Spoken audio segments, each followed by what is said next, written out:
ये कहानी है कलकत्ता के पास बसे एक कस्बे की, जहां सुबह सुबह गंगा नदी के घाट पर एक अधेड़ उम्र का व्यक्ति स्नान कर रहा था और साथ साथ वो कुछ बड़बड़ा भी रहा था। वहीं पास से एक 13 साल का नन्हा बालक देख रहा था कि वो व्यक्ति क्या बड़बड़ा रहा है। काका, आप क्या पढ़ रहे हैं? मंत्र पढ़ रहा हूँ बाबू। गंगा स्नान करते समय ये पढ़ना जरूरी होता है। पर आप जो बोल रहे हैं उसका मतलब जानते हैं?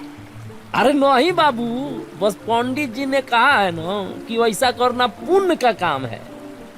मतलब आप कुछ ऐसा बोल रहे हैं जिसका अर्थ आपको पता ही नहीं। ए बाबू, ये परंपरा है, परंपरा। हम तो बचपन से ही ऐसा ही करते आ रहे हैं। तोता भी शब्द दोहराता है, पर क्या वो जानता है कि वो क्या कह रहा है? उसी शाम रवि घर बैठा सोच में डूबा था और खुद से जैसे बातें कर रहा था। फिर कुछ देर सोचने के बाद वो एक कागज उठाता है और कुछ लिखने लगता है। कितनी अजीब बात है।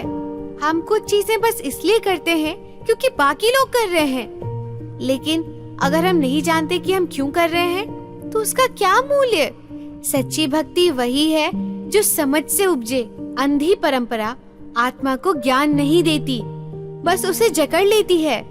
तभी रवि की माँ अपने बेटे को लिखते हुए देखकर उसके पास आती है और पूछती है, रवि, आज तुम बहुत शांत हो, सब ठीक है ना? ये क्या लिख रहे हो? बस सोच रहा था, अगर भगवान ने हमें सोचने की शक्ति दी है तो क्या हमें बिना सोचे परंपराओं का पालन करना चाहिए?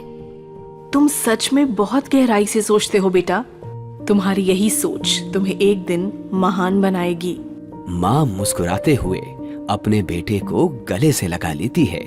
इस कहानी से यही बात समझ आती है कि अंधविश्वास नहीं, अनुभव और समझ से उपजा विश्वास ही सच्चा ज्ञान है।